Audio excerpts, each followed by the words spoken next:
Hello, and welcome to the Dubious Hi. Creatures Roundtable. Fuck you. We hear it. Fuck you. Creature. Justen. The way I was like, bad pod voice. Let's go. No, we're leaving that in. We're leaving that in. No, that's how we Diggity? start.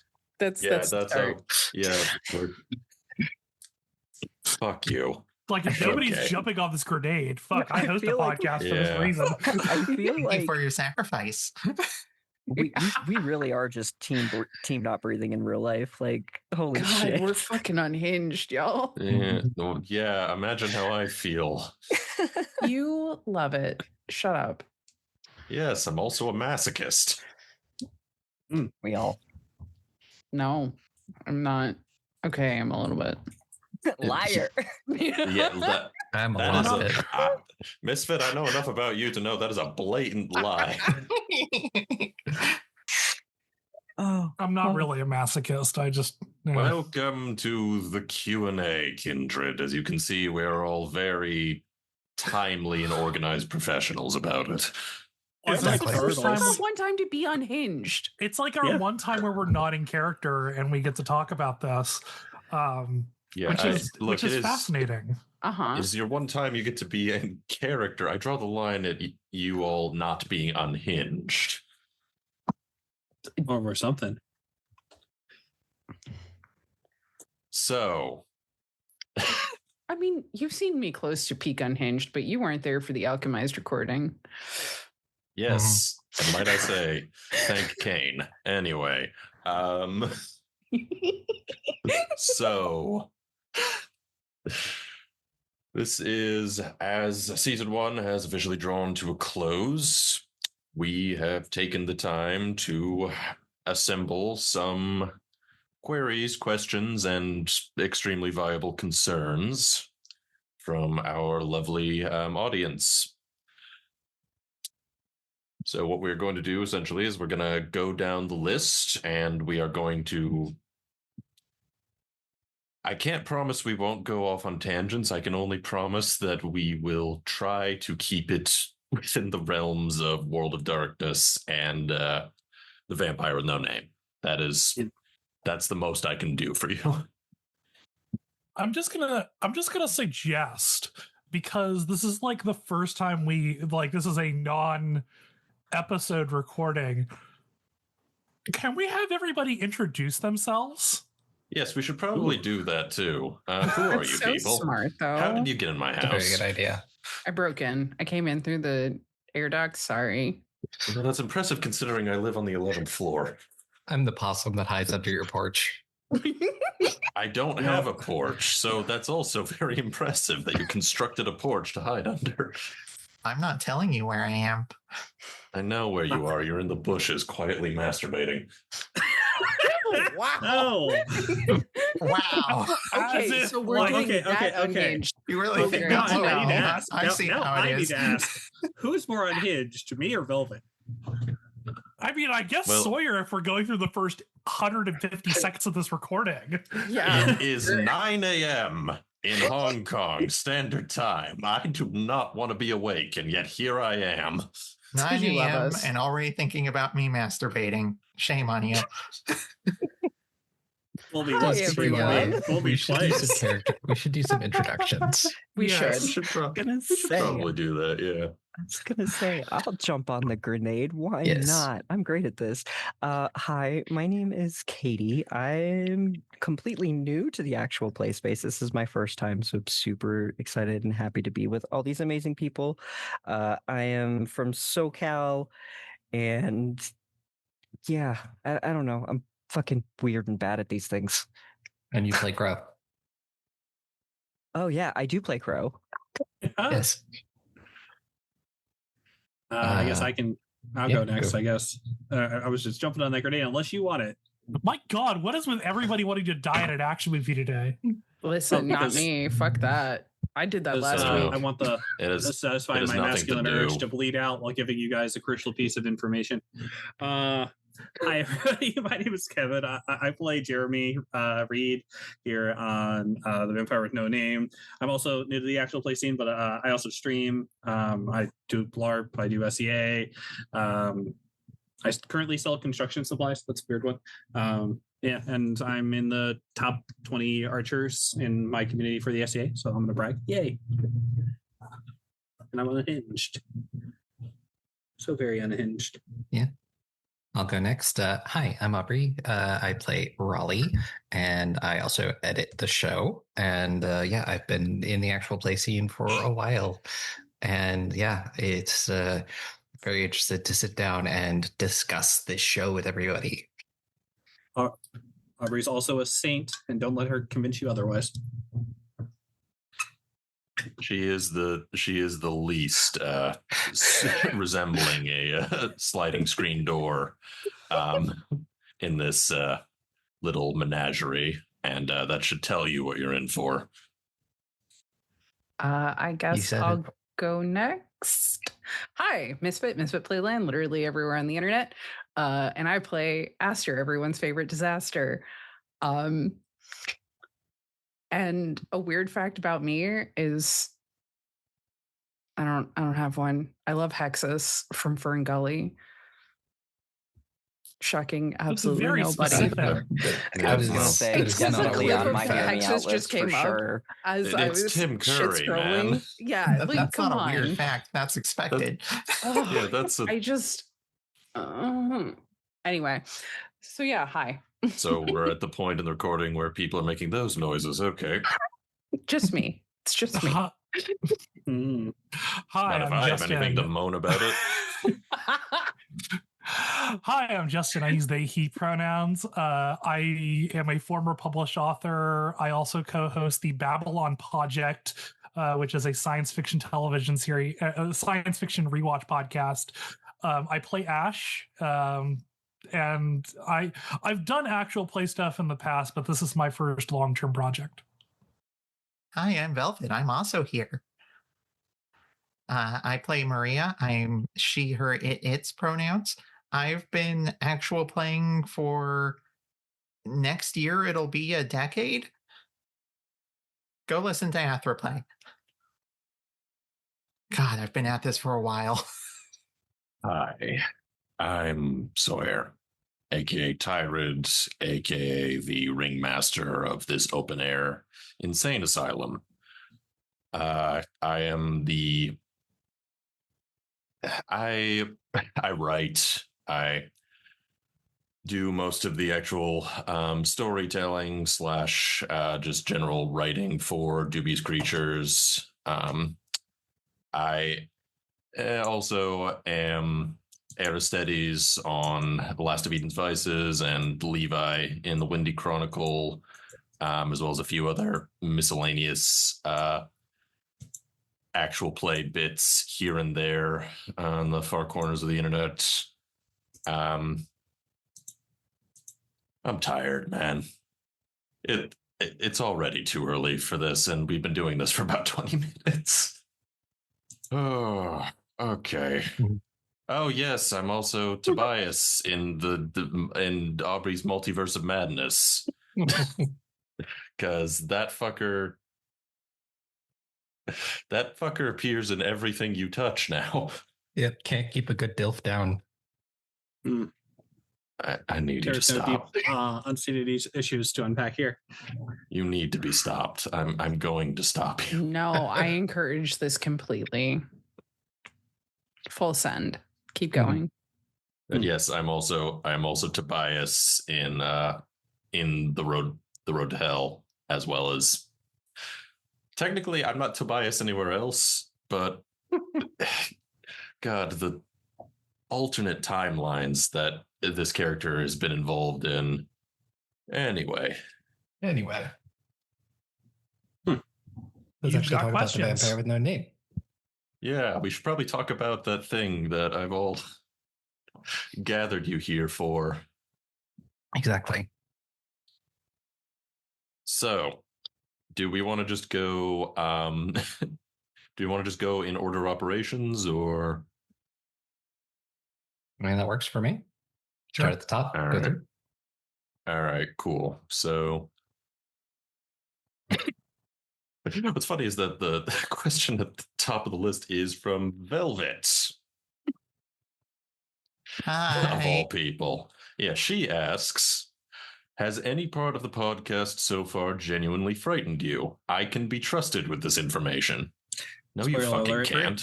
First off, no. I mean, I'll say Laundromat yes. scene. I'll say the laundromat was Yeah. genuinely terrifying. I think the one for me, and it's kind of fun to talk about because it was the solo episode with the solo episode for Crowe. That and pretty much that entire, like, once the confrontation kind of kicked off between everybody, I definitely, there was a point where I had kind of started like processing in my head of like the mechanicals of what if Cass dies, but then there was also like that just emotional thing of like, fuck, what if Cass dies? So that was genuinely terrifying because it was literally a coin flip on a die roll as to whether or not Cass was the one to be shot, and that was genuinely terrifying for me as a player. And it was so fun to just like get to sit back on that for the longest time between actually playing the session and then when it got released and everybody got to hear it. What was cool for me about that was when I was listening through it for timestamps, is like when it really kicks off, you can actually hear your voice go up an octave and you can actually hear how like freaked out you are. Very much I was, yeah, very, very, very you were much feeling it. I was very much so. And I think that's one of the reasons why when this whole thing like even came up, like the idea of like playing a game, especially like I've been playing with Sawyer now for years. And that's just one of my things, is always those moments of just like really getting into it and feeling it. It's kind of one of those times where you really get that good bleed, like where it's just like, oh, that was nice. That was nice. It kind of blurred the lines there for a second. That felt cathartic, you know. And that's kind of how that really felt, was really cathartic. Like by the end of it, you are working through a surprising number of issues in this chronicle. Yeah. Oh no, the personal life between the start of the chronicle to release to now is kind of crazy. But yeah, some of the wackiest shit has happened to, I think, almost every member of the cast since we originally started recording for season 1 all the way back in It was September 2020. of 2024 because yeah, Ew, I don't want to think about that. I constantly think about it, mostly because I started this podcast in one hemisphere and I ended the season in another. Shit's wild. My frightening thing was I realized I didn't listen to the prologues until they were released, just because it was just they were sort of like the one thing that I wanted to save for myself, because it was like I wasn't privy to those, and I kind of like I didn't know about the terrorism until listening to Aster prologue, but I didn't realize that I had like a medical horror phobia until listening to Raleigh's Yeah, prologue. we really do get into that medical horror in that prologue. Like I was like Yeah. at one point physically sick while listening to it. Yeah, I just want to say I hate hospitals. Fucking I don't- same. I respect. Let me be clear something. I respect the hell of anybody who devotes so much of their time and energy to actually saving lives, but actually being in hospitals, nothing pleasant has ever happened to me in a hospital. So Yeah, same. And then imagine you're being used as a juice box by a vampire and nobody's believing you, and you're slowly getting worse and slowly dying, and slowly being drained to blood, and everybody is just being like, "Well, we can't figure out what's happening to you." yeah, the POV of not just like the brief bit of amnesia that the kiss, induces, but also like somebody who's even mildly competent with dominate. In Vampire, at a certain point, you get a little,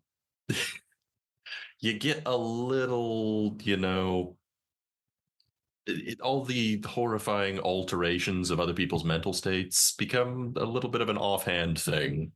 Yeah. And one of the things I wanted to do in this chronicle, especially, is be like, no, this is fucked. Yes. I honestly thought Raleigh was going to die in the hospital, and that was going to be the end of my prologue. Yeah. This is bad. Like, very. Like the actual mental after effects of just like prolonged use of dominate alone. Well, we've seen actually what that looks like in real time in this chronicle. And I'm not even talking about like any of the really scary shit. I just mean like removing bits of somebody's memory, even if it's just a few seconds repeatedly. That has that piles up in the psyche. The human brain is quite fragile. Yes, it is. Yeah. I was going to say one of mine was actually in Jeremy's prologue, and it hit me in a special way because I used to be an alcoholic, and like so that touched on like my absolute worst nightmare. Putting down a drink and it always finding its way back into your hand. Yeah. Even when you keep saying no. Yeah. Like that shit fucked me up. That was truly terrifying for me. Yeah. Jeremy's prologue hit a lot of buttons for me. So it's like weirdly enough, so like I can't talk about like how I felt about Jeremy's solo scene and solo thing in season 2, but spoilers.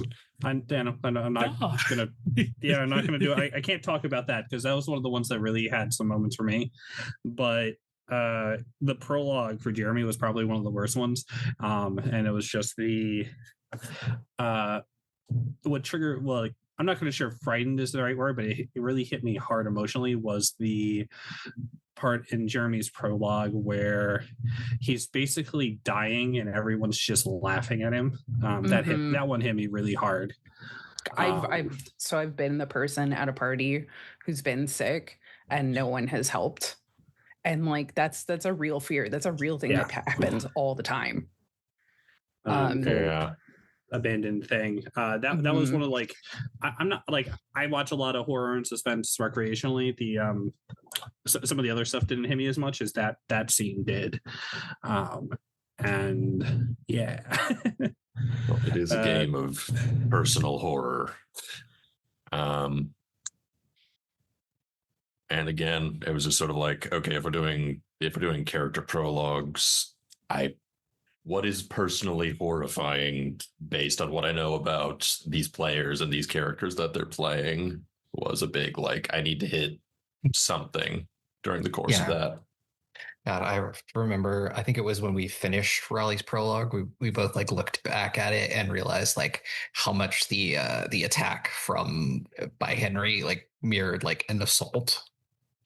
Yeah, and I was, because okay, look, there's an argument to be made that vampires, like as a concept, are kind of walking sexual assault metaphors, which I don't agree with necessarily, but I do understand why.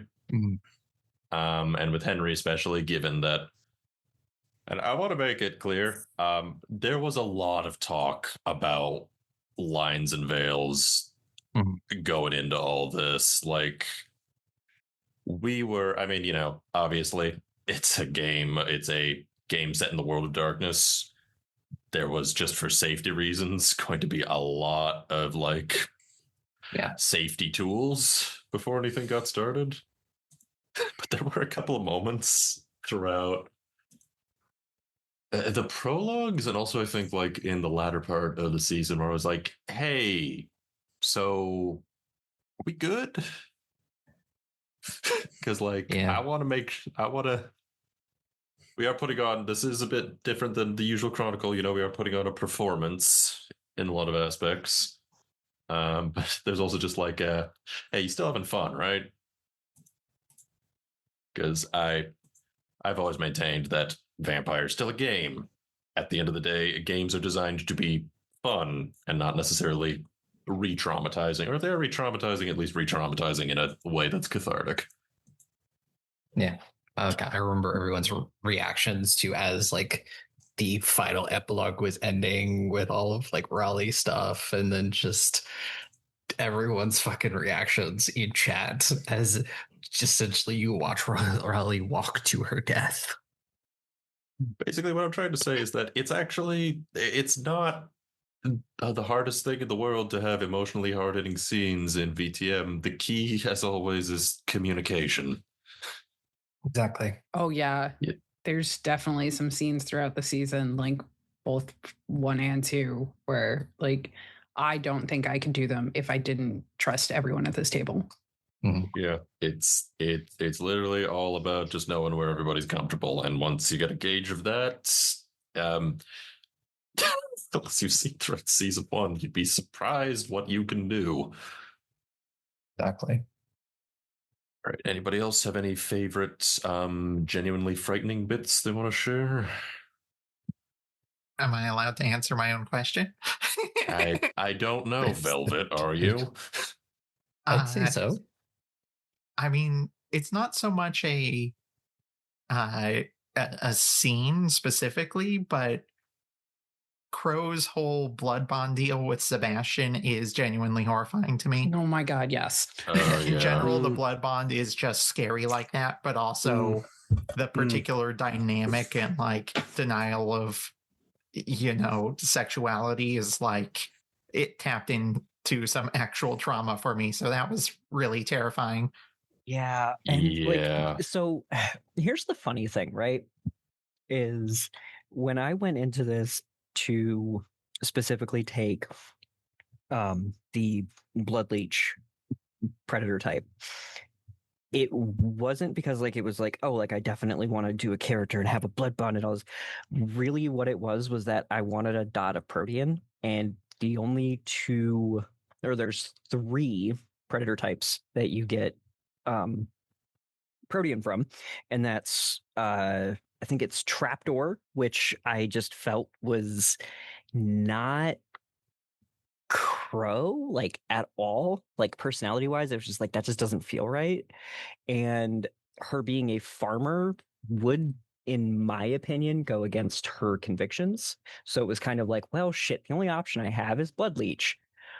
Well, I guess we can see if we can make this work. And then it really played out in a way that was like way more like in depth and way more involved emotionally than I expected from just something that was basically just like, I want a dot of protean.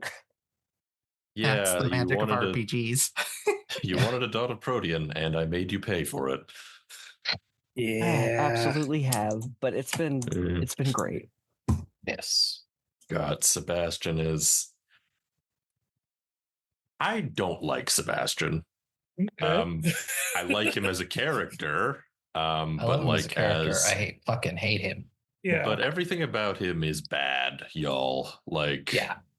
I cannot stress this enough. As a forever GM, especially for World of Darkness games, I find myself playing a bunch of very problematic characters, just as a matter of course. I mean, on the other hand, you finally won up Camden Lange. Honestly, we do not need to talk about Camden Lange here. We have so many more questions to get to. I Yeah, do agree. There's no time. There's no time. There's no time I do to get agree into with Camden. the descriptor of Sebastian in a like an essay like terminology. Like he reads as a serial abuser of people. He's a genuinely awful person. And honestly,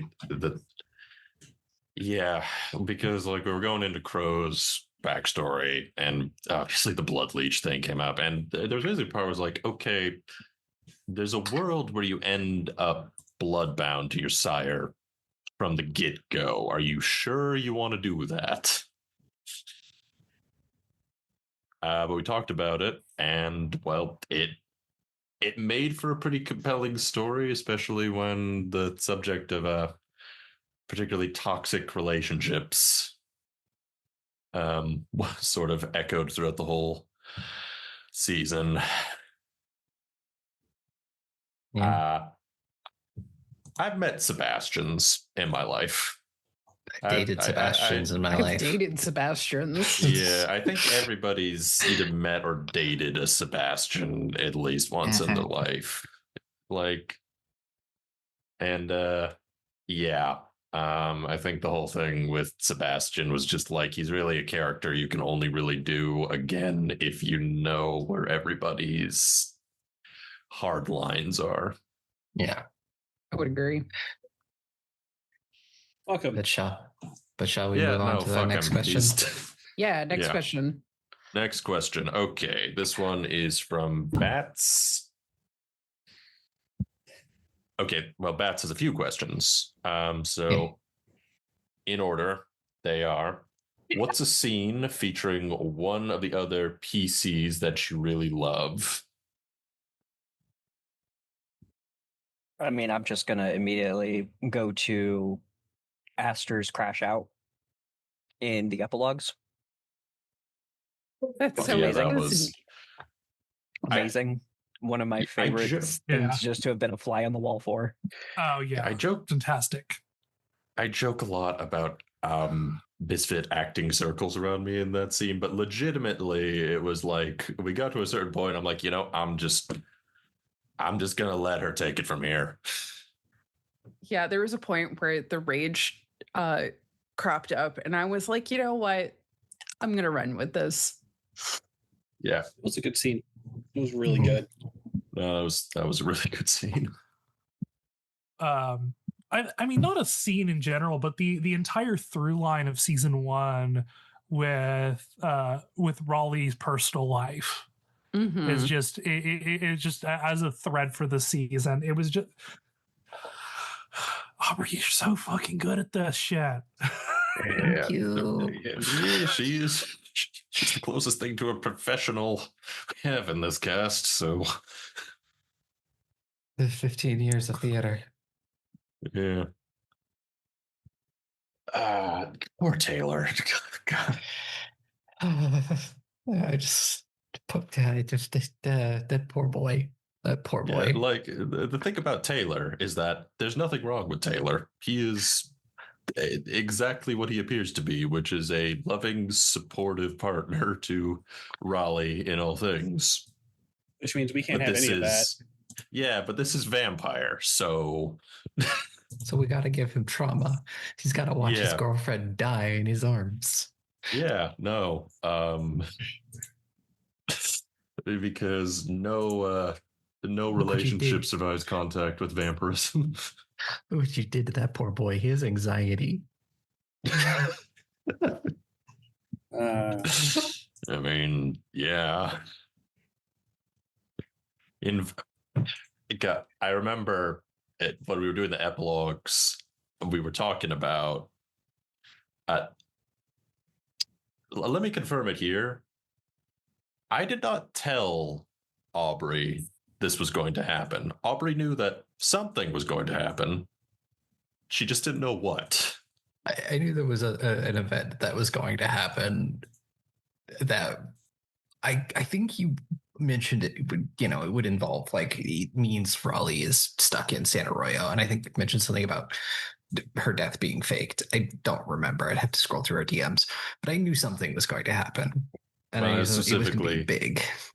I was specifically like, okay, as we stand right now at the end of season 1, Raleigh has no reason to stick around in Santa Arroyo, but obviously we want Raleigh to be there for season 2, so we had to figure out a way to do that. And it's just like, okay, I've got an idea. How much detail do you want? And you were like, you know what? Just hit me. I'm like, okay. Pretty much. I knew it was going to involve Olivia, and I knew it was going to be a lot. I didn't know, like, other than that, I really didn't know. I for a moment, like, I was just like, are you going to hit me with this at the beginning of the epilogues or the end of the epilogues? It could have been either. Either could have worked. That was the fun part of the epilogues. I had Aubrey specifically on like tenterhooks the entire time, thinking, "Is this where it happens? Is this where it happens?" Pretty much. I was like, it was either beginning or end. Like in the middle, but like beginning or end would have been like a great either opening to the epilogues or ending the epilogues. All right. Any other scenes? I really liked Ash's scenes with Emily.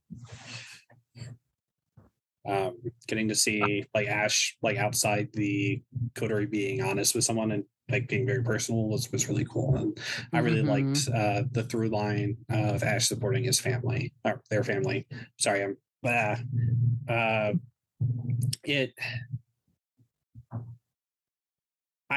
favorite moments in the coterie are always. I was just gonna say my favorite moments are always when we get to see those moments of vulnerability in the characters. So it's like everybody in their touchstones. Like those tend to be my favorite scenes. I will say, just a quick note on Ash's pronouns. Me and Justen have talked a lot about this subject. I believe Ash identifies as they, any. Well, okay. So to clarify this, because I'm the final arbiter of this. If there's a screw, if there is a screw up in the production of it, Ash in character uses they any. If you're talking about it out of character, it's they them. So that's just to be clear. To be clear about that. Because I'm not going to sweat it in the middle of a recording. But that's anywho, back to the original thing. And I usually do pretty good about like cutting out like when we accidentally drop it. You're a magician. I will say this is partially my fault. When we first did the prologue for Ash, I fucked up more than a few times. Yeah, and we ended up making Ash a lot more gender than I think either of us initially intended. I had a very specific idea of it, and I think the sort of the slip ups there. I need to put it into a thing. Ash's entire thing is about returning home to a place you love that hates you, or at least that in some part hates you, but you still love it. But to bring it back to a place of Emily, I have 3 siblings. I like them all, and so like being very close to my siblings is a huge thing. Like, legitimately, it's one of the things I treasure the most, and so I always like having strong sibling relationships that aren't traditional, because I think if you have a relationship with your siblings, it's never traditional, because there are averages, but each one is particularly unique. And so getting to do, especially with like huge age gap between siblings, there's interesting dynamics. And that's nobody asked about the fucking timeline. Nobody asked about the timeline because you'll just make Sawyer more confused, and more ages will get added on somewhere. Just roll with that. Look, I know what the timeline is. That's the important part. I know what the timeline is, and it's fucked, y'all. The history, the Crawford family tree has been attacked by temporal weed whackers on more than one occasion. But we got there eventually. Yeah. Answer as always is don't think about it. It's mostly vibes related. Yeah. There is, believe it or not, there is a cogent. I've talked to Justen about this. There is a cogent family structure in this mess. But the more you learn about it, the more you realize the House of Crawford is it's not good, y'all. Yeah, I've jokingly said that my basis for the Crawfords is the Kennedys, which in some ways was done, but that's yeah. The Crawfords are more cursed than the Kennedys, y'all. I believe the exact words you used were the Kennedys if they were used car salesmen. Yeah. Yeah, see, here's the thing, and I know that there will be a very small batch of listeners that are going to understand what I say when I say this. They're Langdales. This is the family that I grew up with back home. They're the family that owns the fucking city, and yeah, they're the Kennedys, but they're used car salesmen. I find that in especially a smaller community, and granted, San Arroyo is like, I think on a population basis and a size basis, I think the closest real world comparison would be something like Portland, and that it feels that bigger tracks. than it actually is. But yeah, in a Yeah. small community especially, there's always that one group of like that counts as old money, and they're making it everybody else's problem. And granted, San Arroyo, we don't just have one of those families, we technically have three. Yeah. But that's not really relevant to the question at hand. I mean, if you want a tangent, I could ask the obvious question, which is, which member of the coterie has the worst family? I mean, that's like I think it's so dealer's low. choice, and it's so. It's such again, a. That's so. I think there's beauty really is in the only, eye of the like- beholder. Yeah. here's the I think thing: this might Raleigh potentially and Crowe be are safe from this spoilers. question. Yeah, and it's also like might get into spoiler territory. Yeah, Yeah, this that might be does get into spoilers. So spoilers. we're gonna move on. So again, any other scenes, or could we move on to the next question in line? I really enjoyed Crowe's scenes with Cass because I've had like friendships like that before, and it's always very nice to see, and it's just, Yeah. My best friend, I have a relationship like that with my best friend where back when we were in high school, we tried dating and it lasted like all of a weekend, and we were like, this is weird, right? Yeah, this is weird. And then there was always that like vibe in between us of just like, she's my best friend, but also like, it's just like, why did you guys never date? Well, it's just we're better friends, and I think that's a lot of what it is with Cass. Is it's just we're just better friends. exactly. Yeah, I Totally still get that talk vibe. to a lot of my exes. Funnily enough, like every time I'm in California, there's this one person. I'm not going to out them on the internet, obviously, but yeah, there's one person that like I make sure to visit whenever I'm there, and like I get that in a weird way. I get that dynamic of like we're just better friends than we are partners. Yeah. So that wasn't Cass is fun, honestly, because Cass is just here just for a the guy. ride, y'all. Cass just a guy. Cass just here. Cass is just a little guy. literally the best definition of just a little guy. Like he's literally just a little here for guy. the fucking ride, and holy shit, the ride that Crowe has taken him on. Yeah, he's I think you had might to. want to get off the ride. No, he probably should get off the roller coaster at some point, but yeah, might be well, difficult. that's season 2. We'll see. Well, yeah. Next question. All right. Next question. What motivated you to make the show? All right, How I'll come back in 20 minutes when Sawyer's done talking. I was about to say, how many of us? I'm from actually- different angles were harassing Sawyer about his ST Jesus abilities Christ. and saying that it needed to be brought to an actual play? How many of us were doing that? Because I feel like it was All of us. All of us. I didn't. Yeah. I got I got asked to brought do in this. later. I That's know fair. not. That's fair. The deep lore. But like, The deep I'm lore. gonna jump on Katie's bandwagon here and say the reason I made the show, the reason I'm part of this project is because I wanted to support Sawyer.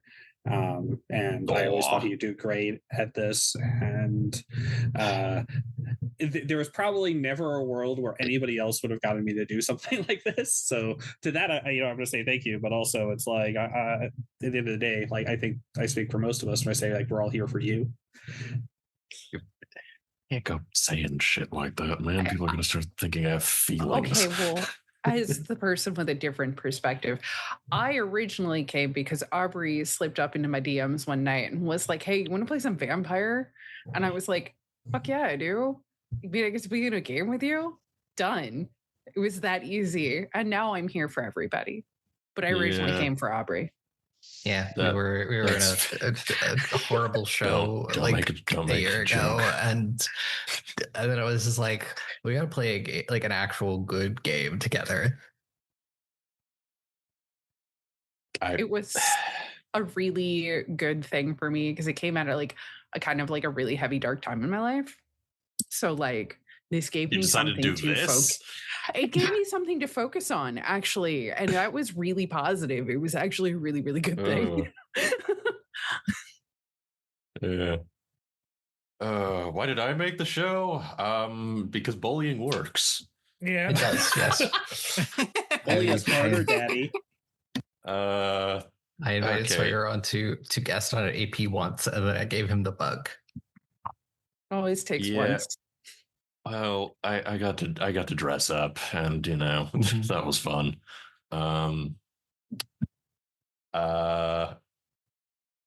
Okay, why did I make the show? There are three answers. The first is obviously because peer pressure is one hell of a drug.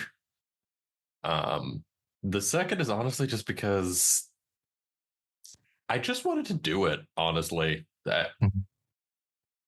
There's a sort of, I'm this deep. At a certain point, I was like, okay, I've been on Start Playing, which is where I met pretty much everyone here. By the way, I was a professional GM on Start Playing for about 2.5, 3 years. And you meet a lot of people, a lot of very talented people in just the actual play space through that.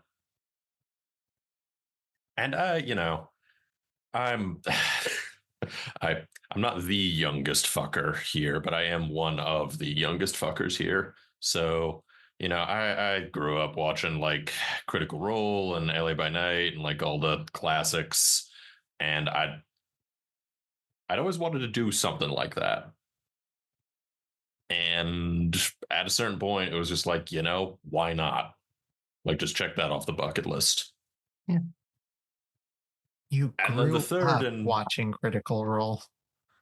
yes, I turn 27 in a couple of months. Okay, And that's not even that much younger than me. Yeah. Look. There are only two people this entire server who are younger than me. Meanwhile, I'm counting my grays in this luscious mane. No, I feel you. I was You going could to deal pull with the existential dread real quick. We could just yeah. Look. I'm baby. Okay, the part you not fucking understand. You're baby. Listen, I might be older than you, but I am actually baby. Oh, right. not- Everyone Let me be is clear. to Look, the there's a degree of difference baby that they find personally appealing. There is a difference between being baby and being baby girl. Okay, and I'm definitely not baby girl.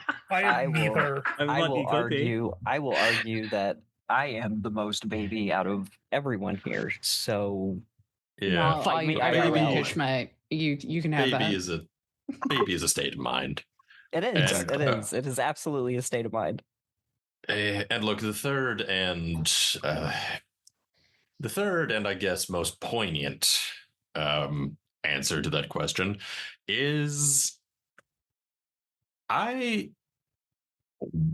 had listened to a lot of not just vampire, but like a lot of actual play stuff. I'd listened and watched and just been a part of that community for a hot minute. And one of the things I noticed, especially with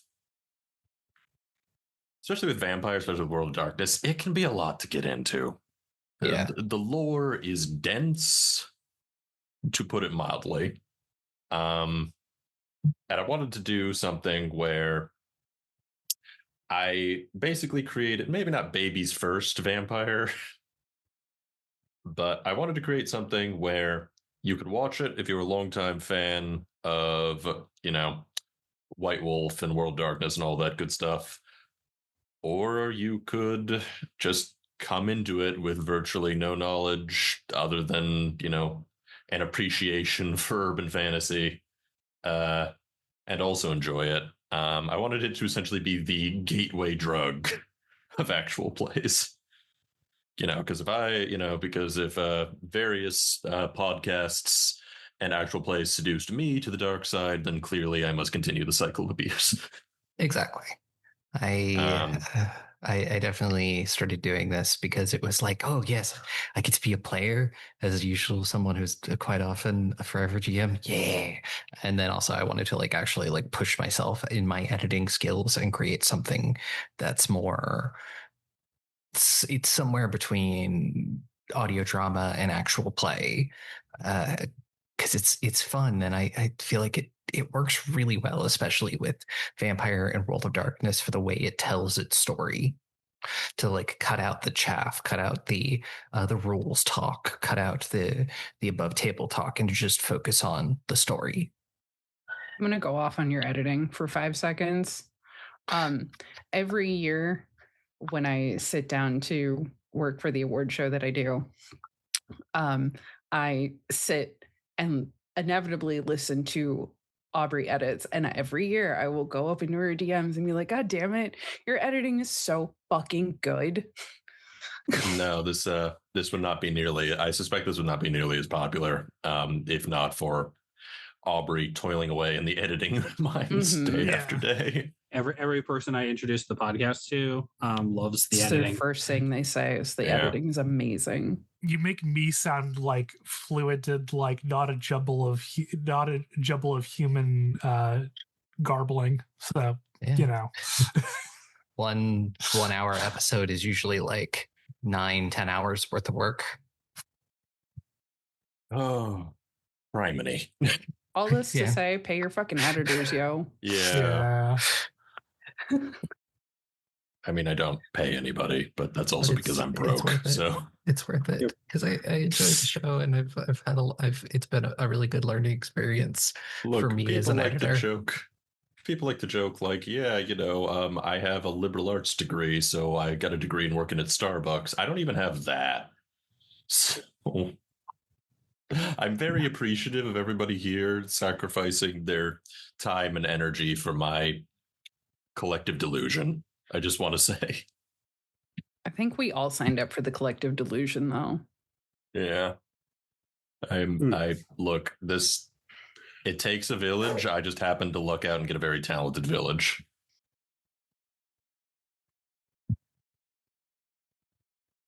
All right. And the final question in this series of questions, what are some strengths your fellow players bring to the table? We just talked about that for a while. Misfit, cry. They're just really good at crying, yes. Sawyer's ability to push people's buttons is, I think, one of the things that makes the overall story work really well. Is every character in the coterie and a lot of the NPCs as well have buttons that you get really interesting interactions out of getting pressed. And I think one of my favorite things about Sawyer as an ST is repeatedly pushing people's buttons and then grinding his thumb into them like it's a pressure point, going, haha, I can make you squirm. I think that's what gives us so much really fun scenes.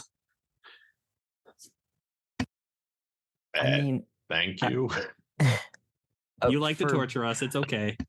So for me, mostly everybody with the exclusion of Kevin and Sawyer were completely new to me going into this project.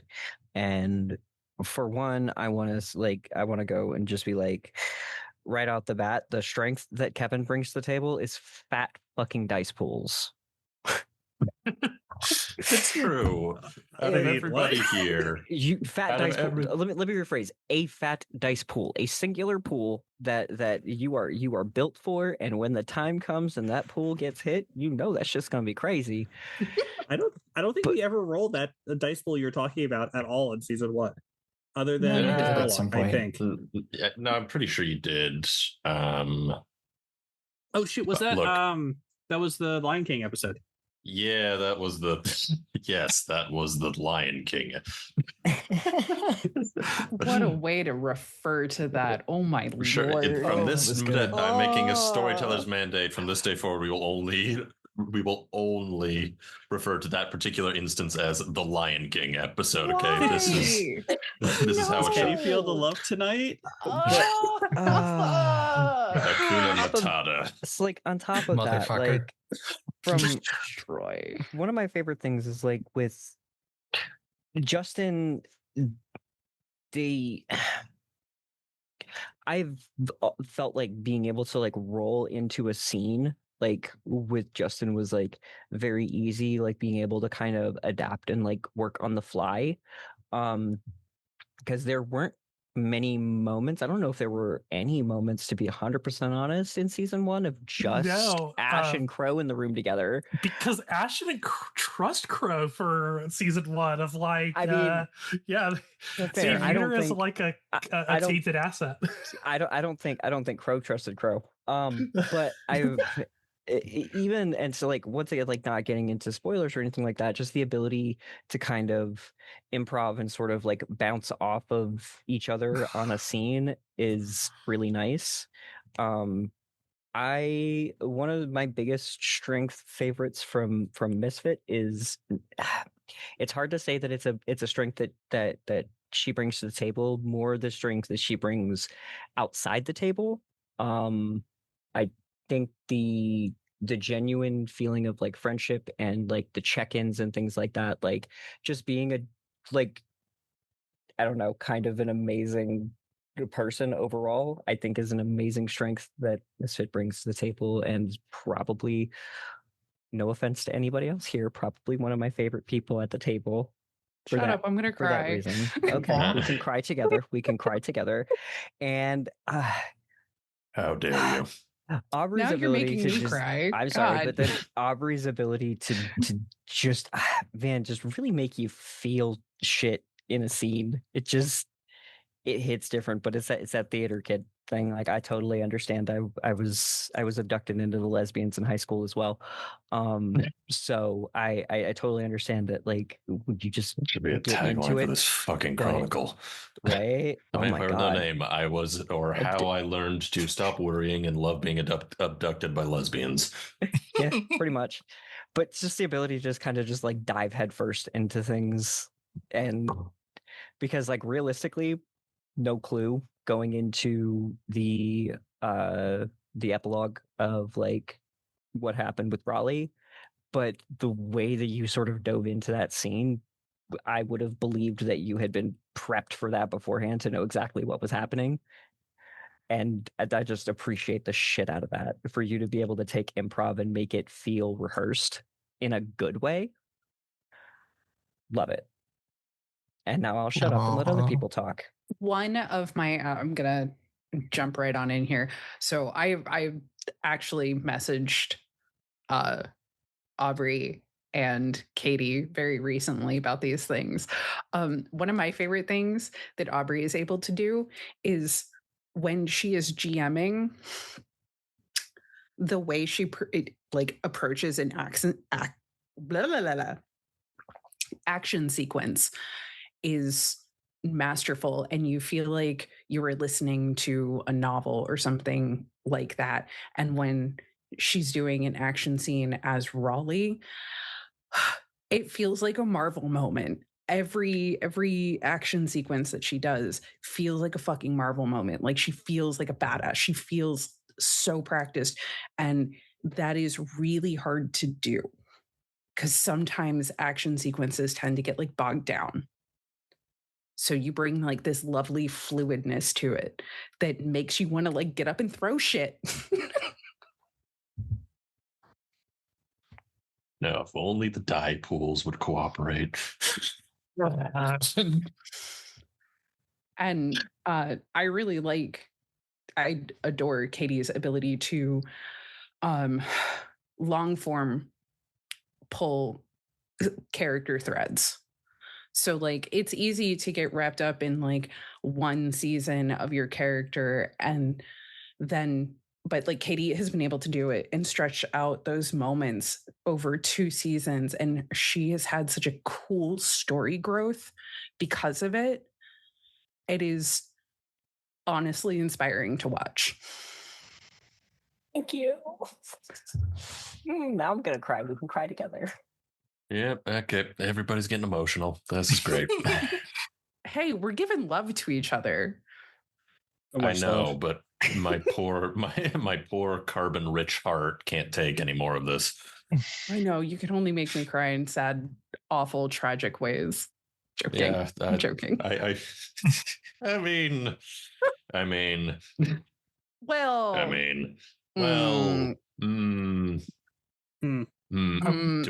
to borrow a stim from Aster. So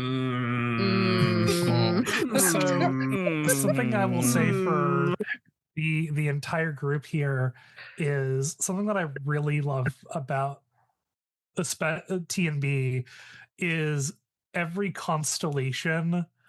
I think one of my favorite things, honestly, was how much everybody split up and look for clues thing in season 1 went, because it created so many like little interesting constellations of interactions that are all like very unique.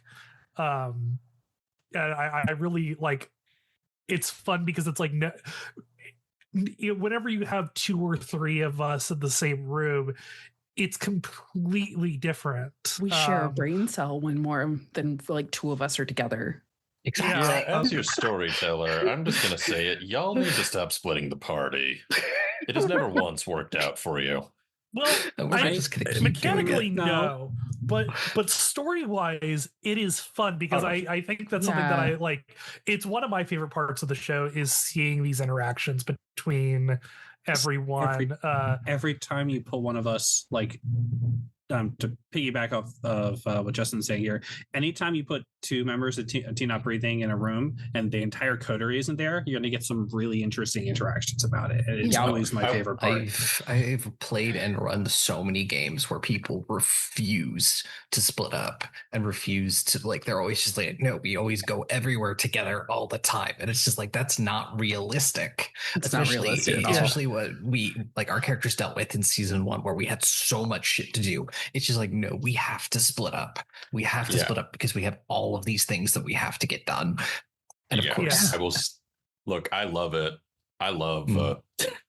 Honestly, if I had my way, this chronicle would be like 90% just the interesting pairings, just talking to each other.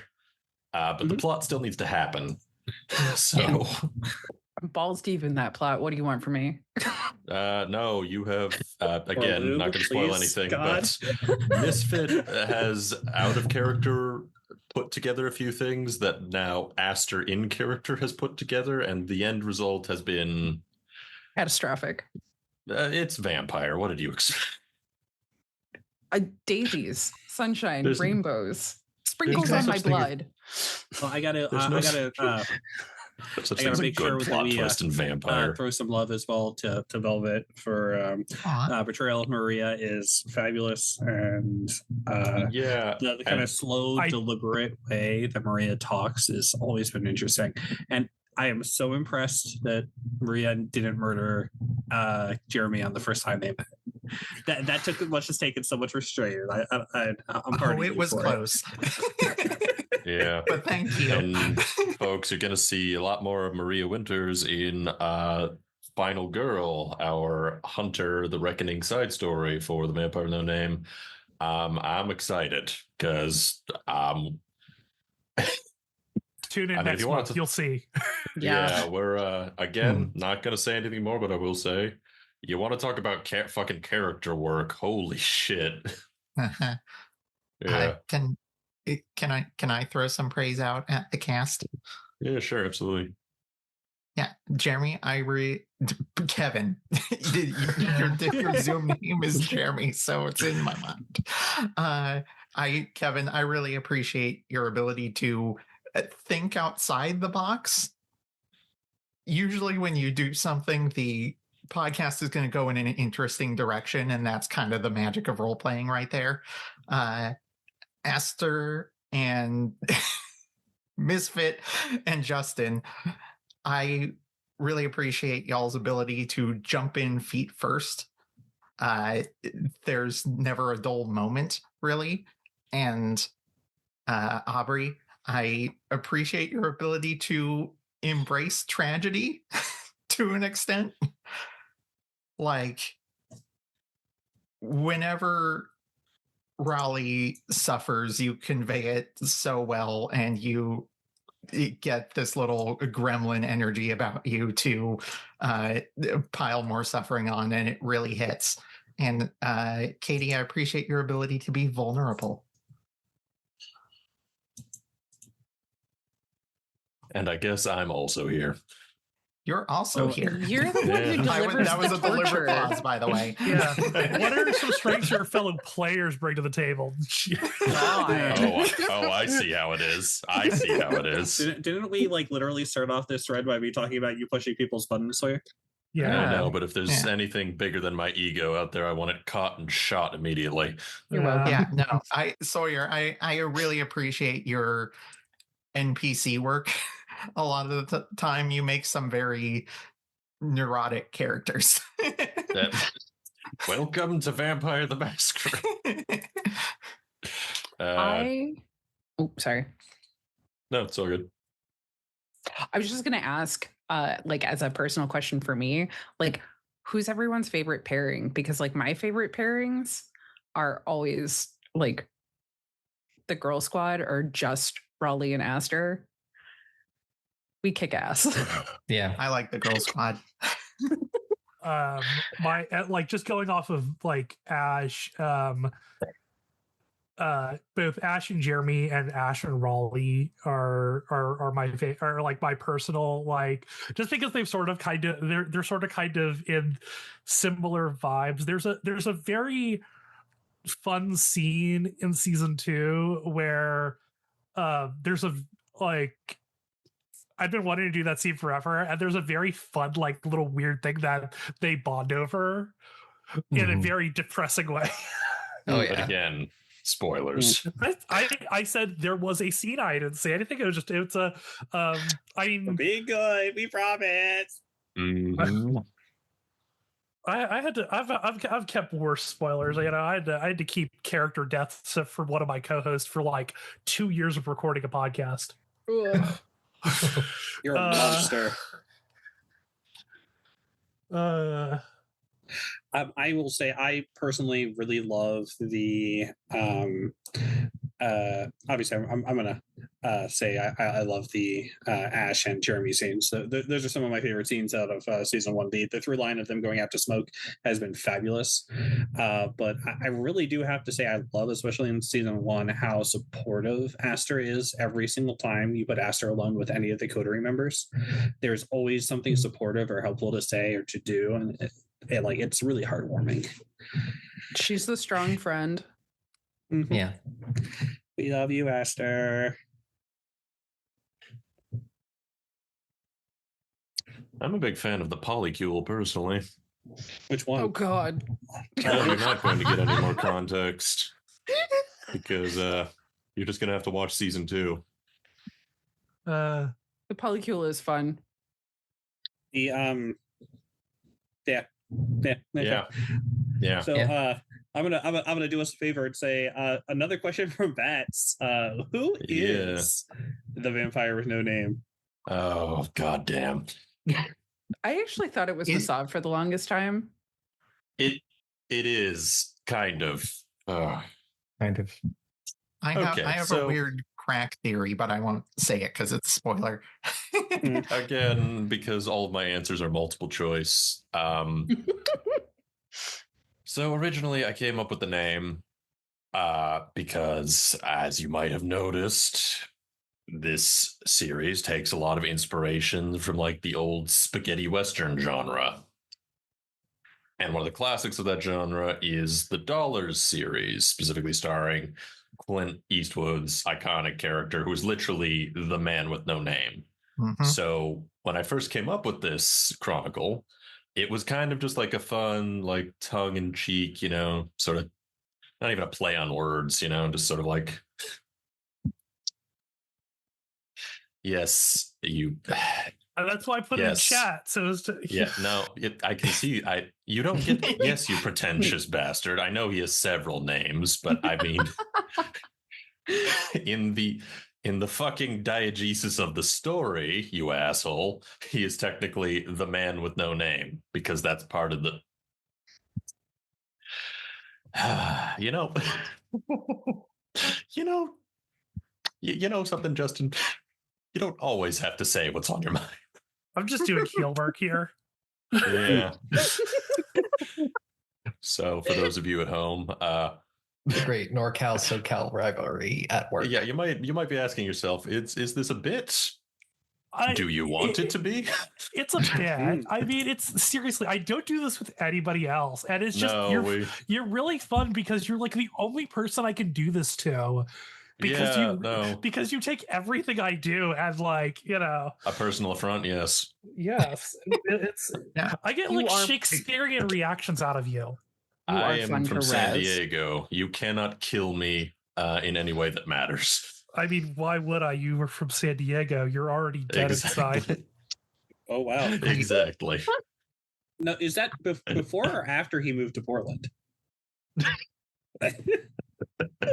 Yes, I thought that clearly the city to rehabilitate me would be Portland, Oregon, circa the 2020s. Yeah, I've bounced around from one dumpster fire of a municipality for most of my life. But again, that's neither here nor there. Lightning round time. Real quick. Yeah. Hold on. Is that question actually from Bats? Yeah. It is not actually from Bats. It has no name listed. The last I just kind of assumed it was Bats because of the above thing. So who is the vampire? I just wanted it appreciated that question came from someone with no name.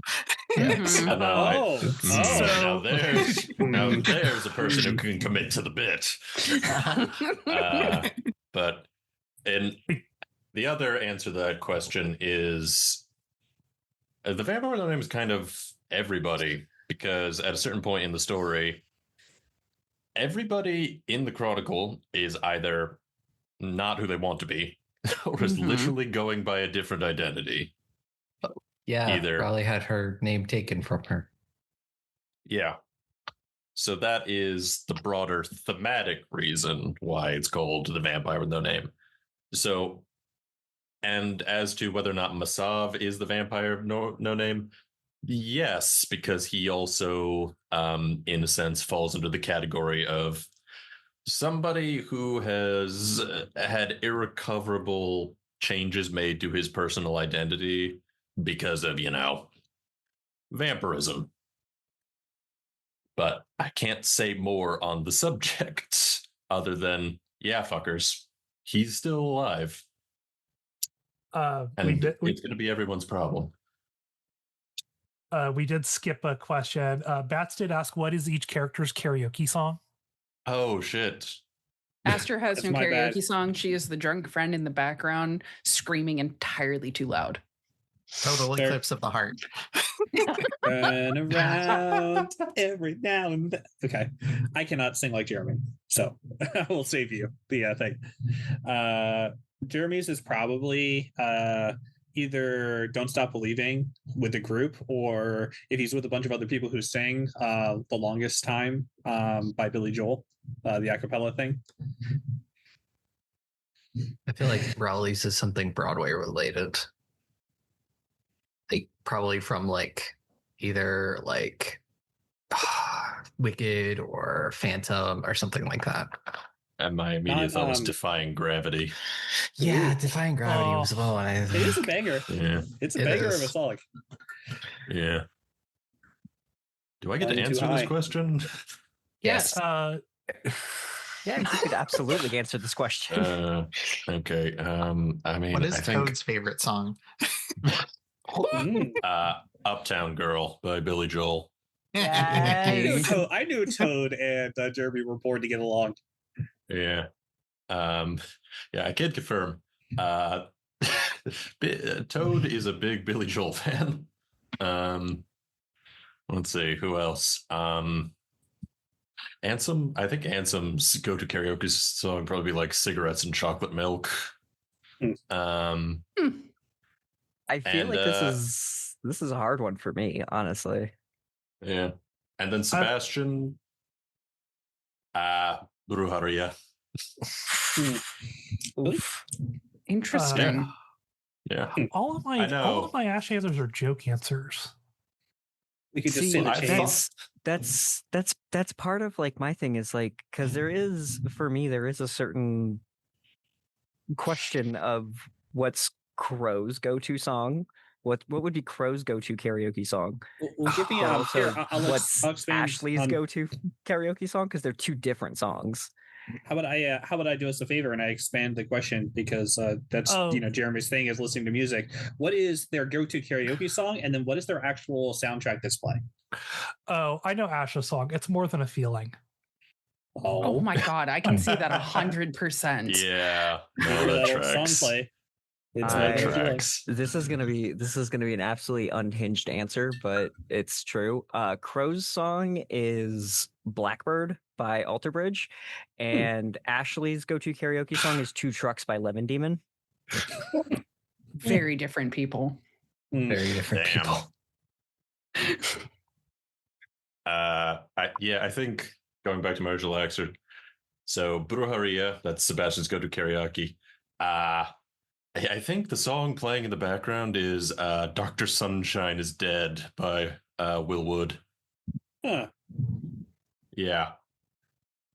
Just We jot haven't- that down in my notes somewhere. Yeah, Sebastian. I mean, we're probably going to get into Sebastian's whole shtick this recording session, but yeah, I'm not saying he's a sympathetic character per se, but there's a reason he is the way he is. I'd say as of right now, Raleigh's like song, like her theme song, is "Hunter" by Paris Paloma.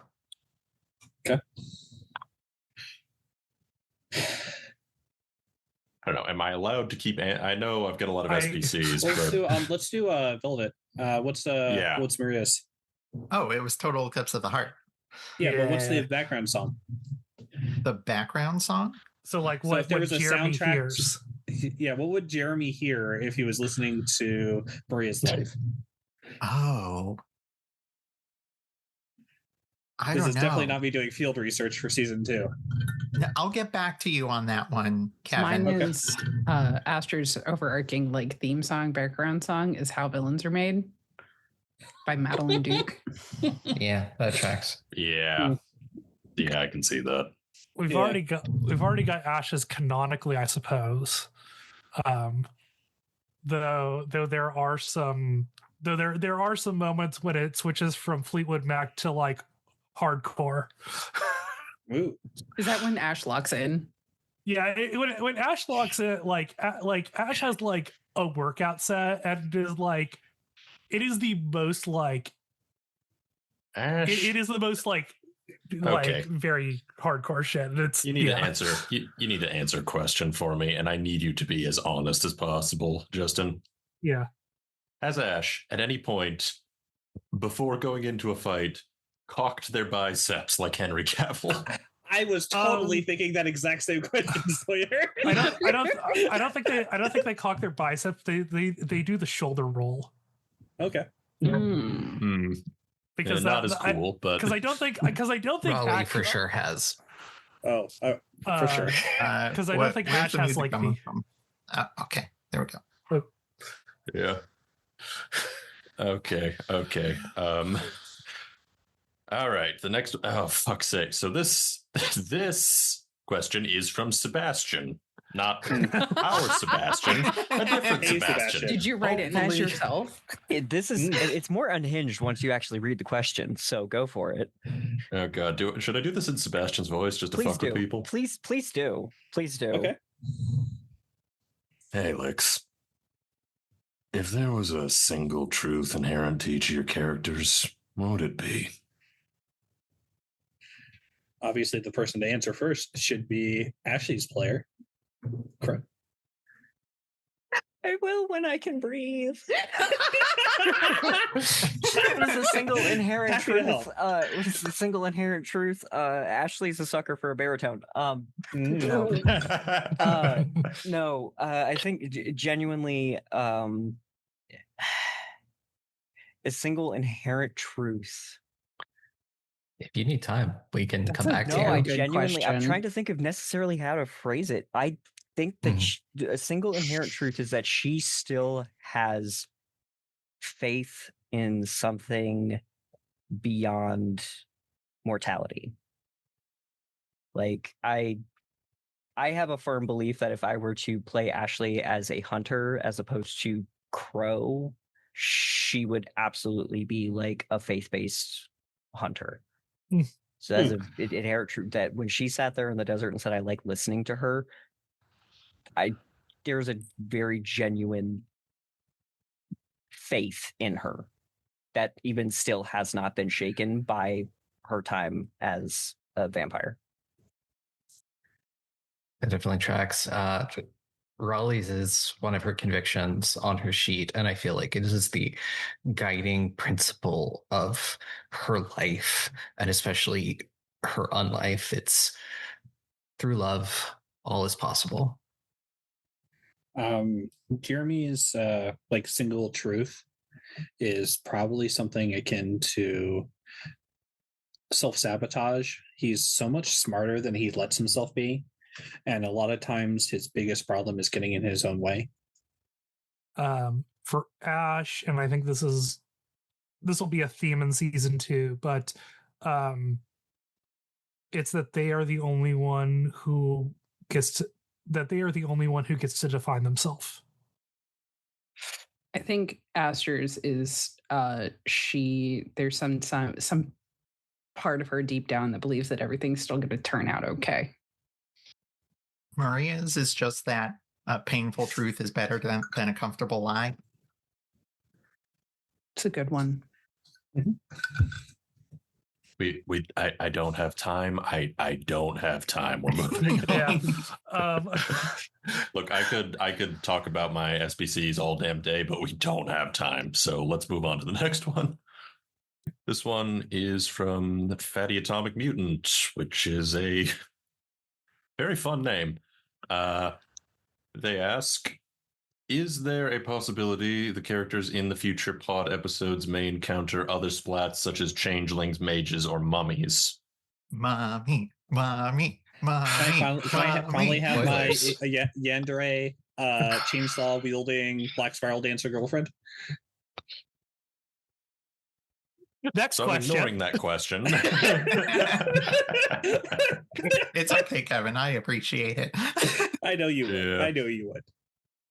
Okay, so to be blunt, it's not that I'm against crossplay. It's just that when I was writing the overarching story I wanted for this chronicle specifically, I have definitely included elements like the broader supernatural shenanigans of the World of Darkness, or at least my take on them. But as for actual other varietals of supernaturals, no, probably not.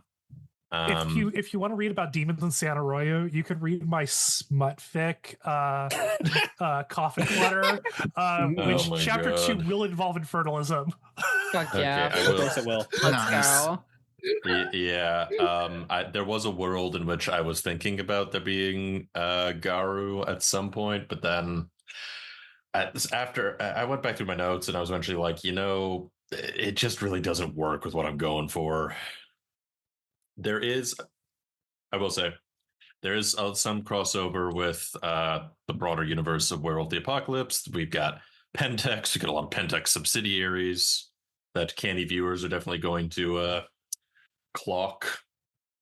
And, obviously Hunter, but Hunter and V5 especially are so interconnected, especially with the, all the Second Inquisition stuff. So that's not really, is that really crossplay at a certain point? The real question for you, Sawyer, is the most important cross-plat question: is there a Danny's?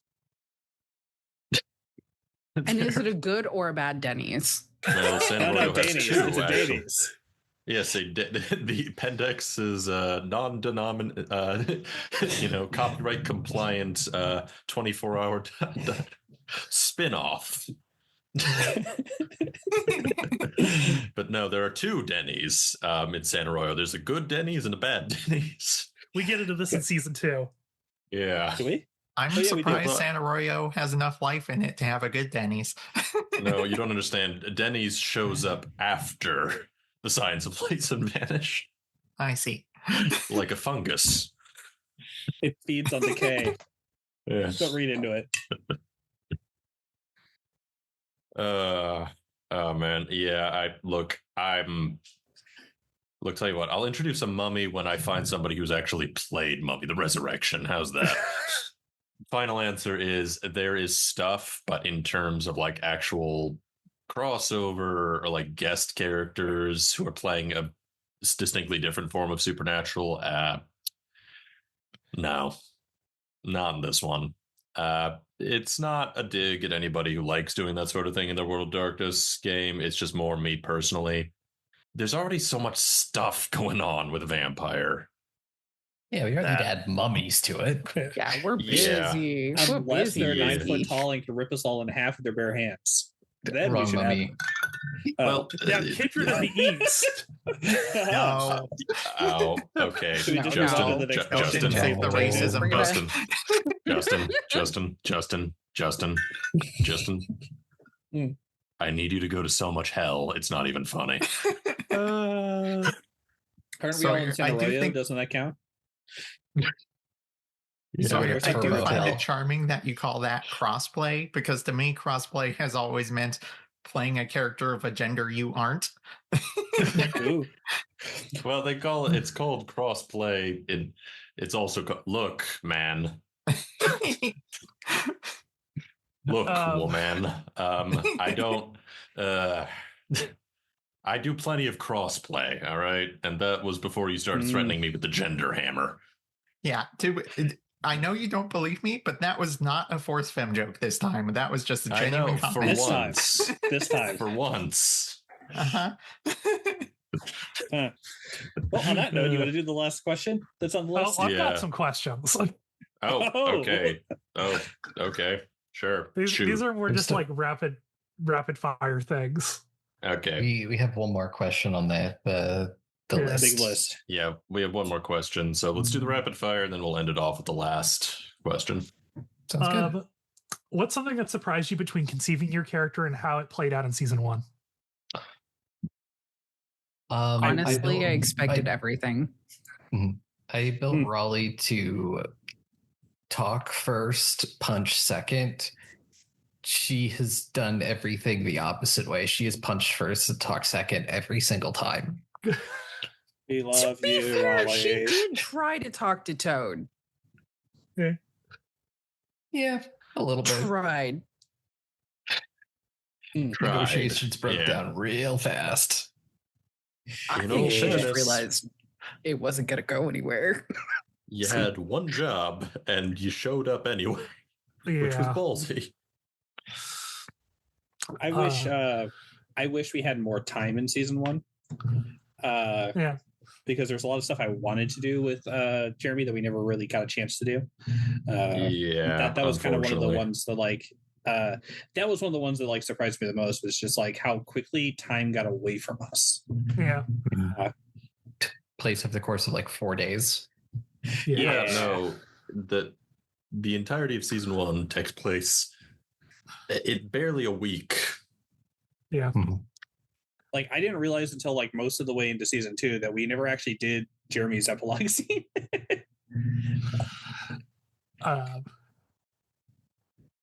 What is a piece of media that was maybe formative in your conceptual development of your character? Rocket Man, the movie. That's it. That was literally one of my inspirations. Jurassic Park, believe it or not. Oh, really? The dragon? Really? No. Yeah, I mean, also just like the digging things up and being excited about it part. Raleigh is a strange mixture of Black Widow, Kimberly for the Power Rangers, and Clary Frey from Shadowhunters. I mean, I guess to clarify, my original inspiration for Jeremy was a mix of Elton John and Britney Spears. I think literally that was the express like pitch. Well, I actually had no thought. Literally, Yes, you went in with 0 disciplines. I had Excellent. nothing. I literally was brought in and we had a meeting and they were like, so what did you do to end up in fucking San Arroyo? And I was like, I don't know. I blew up a building. And I'm like, well, I can run with that. Like, yeah, no. That's how works. Aster came about. What is a meme or joke from the cast recording from season 1 that just sticks out to you? Fuck it, we ball is not a plan. You know what it is. It's 2 words that will haunt me for the rest of my fucking life. Good girl. Excuse me, fuckers. It's pronounced good girl. There it is. Isn't it? When I tell you how quickly I just ripped my headphones off my head, knowing that was incoming, that answers your question. I'm just happy that that's not one of my triggers, so we're good. Yeah, with great baritone comes great willingness for shenanigans. I will say one of my favorite memes that kind of stuck out to the point that my friends who listen to the podcast have called it out is any chair in any room that hasn't been checked for a Jeremy might contain a Jeremy, and with all connotations that involves. The cuck chair. I in fact get messages from people who like travel a lot, especially in like hotel rooms and stuff, that they'll take a picture of the chair and be like, I don't know if Jeremy's in that or not. Well, I mean, have they sat in it? I didn't ask. Well, if they sit in it and they feel something poking into the small of their back, then yeah, Jeremy's probably there. Hey, rooms. I'm sorry. I'm sorry, front desk. Can I get a less erect chair in my room? So I went wine tasting this spring, and the hotel I was staying at, like the room they got us in, had 4 chairs in it. And I was just like, the fuck is this? An Alcavian summit? It's the cup conference. Not legitimately, like 2 weeks ago, sent me a picture of what they called the cuck command chair, and it had like this like office desk with like a really plush chair sitting behind it, facing the bed, like 2 feet away from the bed. And just like a bunch of like cushions and stuff around it. I was just like, that had to be intentional. No, I can't make that joke because that would be spoilers for season 2. So I'm just going to let it play out in my brain. Speaking of season 2, everybody tell a lie about season 2. Everything's fine. Aster and Zach work out all of their problems. Turns out you cannot defeat the power of the eternal struggle with the power of love. You need to use no consequences for past actions. It's less lesbian than the first season. It's not really a high bar. I don't know. I feel like that one might be close. Okay, whatever. All right, you got another one, Justen? I mean, I've got one that is a little bit more in depth, but are you guys familiar with the concept of personal play? Of like, how do you interact with characters outside of like the actual session? Yeah. Like, do you journal? I know Misfit journals. Mm-hmm. I write, I drabble, I have several like little short things that are like Raleigh. I think there's a few that are like mid-season. There's a few that are between seasons. I take horrific amounts of notes. And then I walk every day. And like, so on my walks, I kind of replay the last session in my head that's close to verbatim as I can. And sometimes I re-listen to them and just like kind of repeat everything to try to burn as much of it into my memory as I can. That's why I journal. I actually journal in Aster's voice. So, and I journal it like as from her perspective, because A, it helps me unwind from sessions, and B, it helps me remember a lot of the details. And it's been quite fun going back and like rereading some of the stuff from season 1 and being like, oh man, that's a quote. That's good. I think for me, it's a really, I was going to say, for me, it's a really interesting thing because prior to, doing this and prior to my transition, I did pro wrestling. So the idea of kind of getting into character in a live setting was very much one of those things. Like I started to develop sort of pre-show, pre-match, post-show, post-match rituals to kind of help me separate a little bit. Mhm. So for me, I do have like a kind of a pre-show ritual and a post-show ritual where, like, specifically my pre-show ritual is I will be SoCal girly. I get to, go out and go sit on my balcony and smoke a pre-roll. And I usually I have a station on Spotify that's high lung and oh my god, it's a whole lot of just sort of like this sort of pagany folk kind of music that just really helps me get into Crowe's head. And then at the end of the session, I usually go out and will put on something that's more my playlist. So whether I'm feeling more in punk or country or something like that, to put on something that is very exclusively separate so that I can kind of wind down and sort of pull myself out of the Crowe character. I have so many plates spinning, y'all. Generally, I try to, in an effort to make the world feel more dynamic, whenever I go back and am trying to. So, I want to explain about my process is that I do not have exhaustive like flow charts or session notes. My basic gist for session prep is I figure out where we're beginning, I figure out where I want it to end, and then I see in the middle if the dice will allow that circumstance to form. And if it doesn't, then I scrap the old plan and I make a new plan. And the only reason this works is because I'm constantly trying to figure out what all the other SBCs are doing while they are essentially off camera, which is exhausting. So I have a lot of SBCs. I had during when we were in season 1, I ended up writing a like podcast episode script about one of the Crawfords, which was like my sort of thing.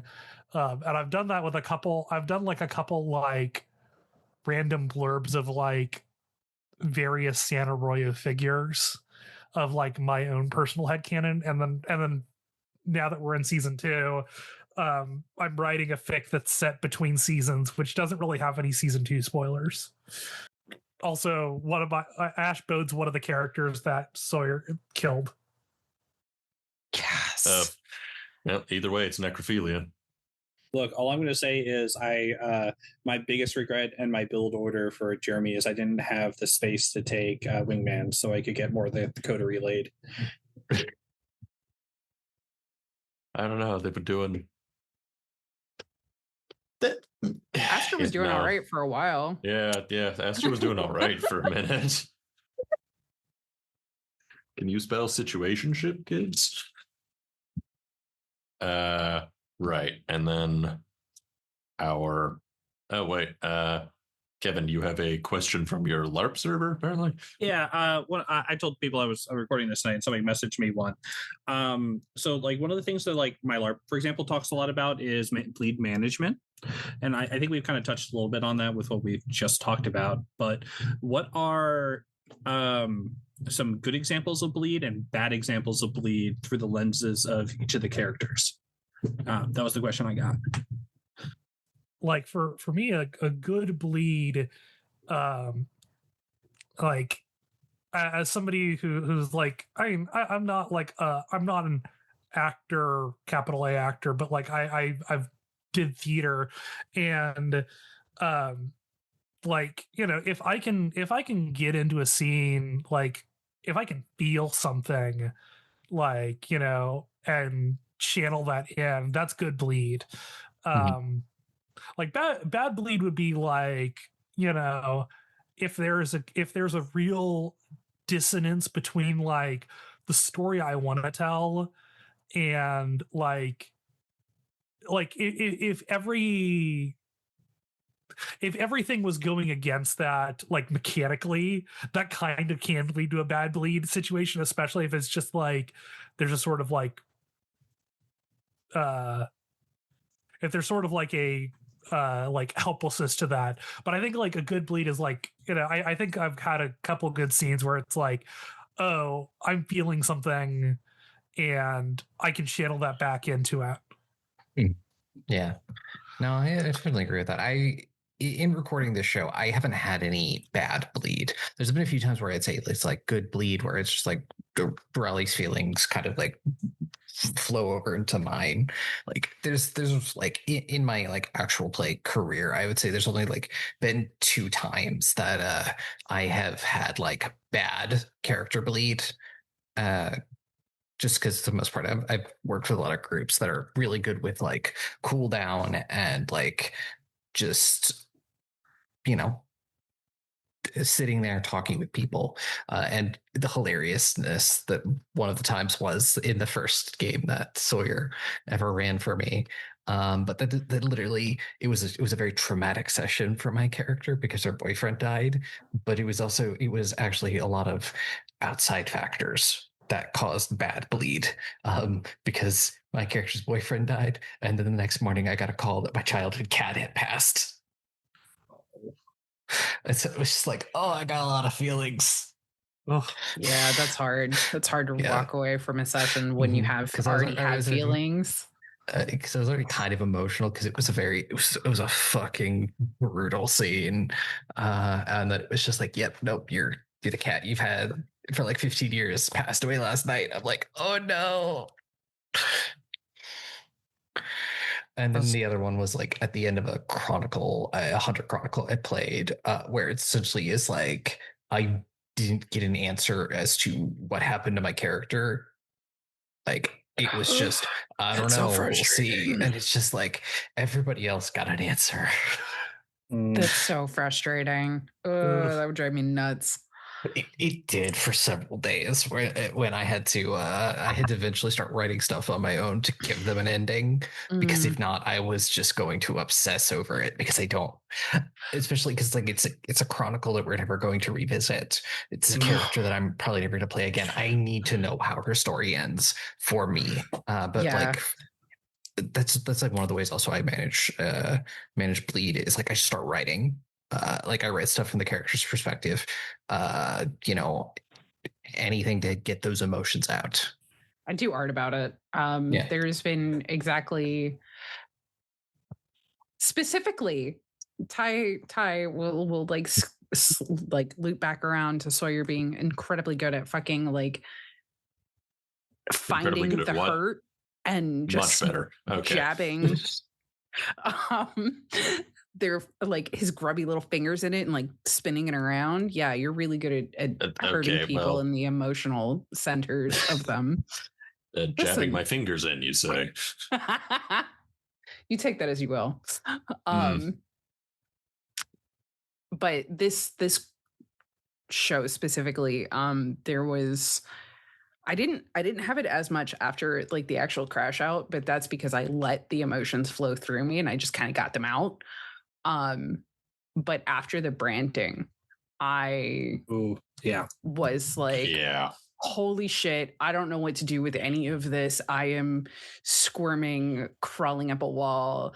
I'm gonna do art about it. And I just sat and like I literally worked on something for like 10 hours. And then I finally, as my partner calls it, I came up for air and I had painted this whole thing. And he was like, do you feel better? And I was like, I do actually. So yeah, you just got to get it out. Find something that you can focus on. Just put those feelings into it. I was gonna say, I mean, there were definitely some like moments of like good bleed for me during season 1. I talked about them like too. with like with the solo stuff and the church, like the actual like ritual ceremony with Crowe. Like that was a lot of really good bleed. I can say the only time I've had any bad bleed, and not going to drop any spoilers, there's a moment in season 2 where a line is said between Sebastian to Crowe that was weirdly triggering for me. And it did put me in like a really bad bleed spot. And I think that's kind of like going back to, one of the earlier questions about strengths from people at the table was like, for me, I'm not an artist in that way. So I don't put my stuff out in like writing and painting. That's not me. But being able to just go, oh, I'm feeling some type of way, and like shoot out a message over to Misfit to just be like, hey, feeling a little rough after that session. We should hang out tomorrow. And then, for me, that's just like, that's my thing on top of, like I said, the rituals of just kind of separating myself from the character. But yeah, you got to get it out, whether it's art or talking to somebody or something, man. It's good. It's good stuff. I don't know. Bleed as a storyteller is weird. Because like, I mean, I have my favorite characters, obviously. I would say the worst examples of Bleed, like from a game master perspective, is when storytellers, game masters, dungeon masters, whatever, start to make it a competition. You know what I mean? Like, Yeah. you foil their best laid plans, and then suddenly, like, they start taking it personally, and they start ramping up the stakes or throwing curveballs just for the sake of like, aha, I bet you didn't see this one coming. And it at a certain point becomes less and less about storytelling or even just fun, and more just about them reestablishing control over something. And it gets a lot of I've been into some groups that have dissolved because of that. And I won't deny I have felt that impulse before. Because, you never know what the zany fucks in your group are gonna do. Honestly, I get frustrated. I get frustrated easily. And I work out because of it. I punch things. The reason I chose boxing is like one of my go-to. I'm not a professional. I'm not even really an amateur boxer. I am the biggest martial arts hobbyist, but I find it very cathartic to engage in a form of exercise in which I can take out my frustrations on an inanimate object. Because once you're things I like about my things is being able to hit something that isn't going to feel pain for it helps a lot. Yeah, like, because, and you probably get it, Kevin, because like once you have gotten all that frustration out and like can actually think rationally again, you're like, okay, it's not such a big deal. It's just the energy's got to go somewhere, Yeah. No, there's definitely a time after one of the episodes in season 2 where I was like, I need to go to a rage room. I'm gonna go break some shit. The really bad so to be as spoiler light as possible, the recording sessions when my dad worked, like right after my dad was in the hospital, like those were really bad bleed situation for me, where it's just a lot of things kind of like building up emotionally in my own head at the same time as bad things happening in game were like really rough to get through and kind of get out of. Yeah, but there's definitely some like catharsis for some stuff as well, though, like when I kind of get my catharsis out in game by a lot of my characters didn't have a martyr complex, which is I'm just going to keep throwing myself on the sins of the coterie or the sins of the group, and I'm going to try to die for everyone's sins repeatedly. It just because I don't know, that to me has always felt like the way to get it out. I'm not sure that's another healthy way to do it, but that's always the one that makes me feel better. Is I'd rather I get punished for something than my coterie or my group. So yeah, figured I'd answer my own question there, or answer my own pass along question there. All right. And all right, so I'm gonna hurry this along a little bit because we said we'd do the final question about 3 or 4 questions ago. So the final question from Bo: did the rest of the cast know about the end of season reveal before it happened? No, fuck you. No. Nope. No. Sure didn't. Nope. No, and we were Fuck us all off. and we were all screaming while it was going on. Yup. We were all that was- silently on, like, as soon as it happened, you could literally watch as everybody just went into mute because there was no way to hold back the voice of shock and surprise of what the fuck is happening. I think after that, my exact words were, once we finished, like finally finished the recording, was like, what the fuck? Yeah. I mean, most often our recordings do end with a "what the fuck" or "fuck hey, you." Sawyer, what the fuck? Hey. But yeah, that was a particularly Doozy. It was a doozy. Mm. Well, especially because we weren't waiting 2 weeks, with like our recording schedule, yeah. we were waiting months between seasons, so we were just as like, what the fuck? So don't feel bad, everybody. We felt it too. Yeah. Mm-hmm. I will say, as like a closing note thing, season 1 into recording season 2 was a lot of fun, and I can't imagine doing it with any other group of people than the people I've done it with. So to everybody here and to everybody who's listened and everybody who's given us feedback, I love you all. You're the best. Yeah. You are the thing that gets the world through the dark times. And we appreciate it. And I can't imagine doing a project like this with any other group than the people we're doing it with. Okay, now you're gonna make me cry. Aw. That includes you, Sawyer. I can't imagine doing this with anybody other than you. No, I'm feeling things. Yeah, but look, you are. When the world increasingly begins to resemble the world of darkness, you find your village and you hold on for dear life. And I'm happy to provide, if nothing else, a lifeline. Because I get it. Shit's tough. But that's why we play games. Yeah, I'm here for some good old escapism. And this too shall pass. But just because the world outside is terrifying doesn't mean every single moment of your daily life should be. And if I have in any way managed to alleviate that, then I consider my purpose fulfilled. I just want people to have fun, I just want the screaming to be purely consensual for just a couple hours. On that note, How about we record an episode?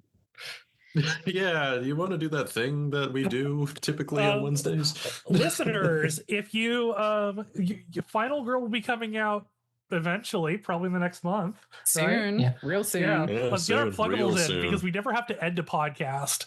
Uh-huh. But Make Final sure Girl's you, going to be coming out soon, and then season 2. Got merch. Merch. We do Get the indeed merch; have it looks fucking good. You can head over I to will- dubiouscreatures.com. I will totally do a stream where I'm drinking out of a do not breathing Vermillo glass at some point. You too can. Well, I wouldn't recommend actually trying to make Vermello at home because real life Datura is no joke. You will hallucinate until you die.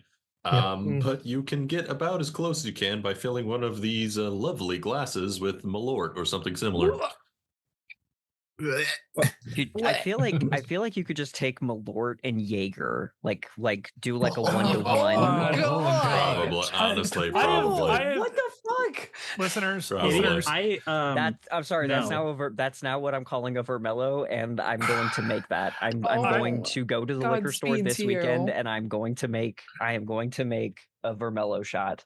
I am Godspeed. friends with some Everything very is attractive. content. So what you're saying is if we all make it to PAX Unplugged this year, hypothetically speaking, we should all do a shot of No. Malort. No, I won't no. because I don't drink anymore. But you all have fair. fun Yeah. with that. Seconded, because I also don't drink anymore, but you can torture your livers if you want to.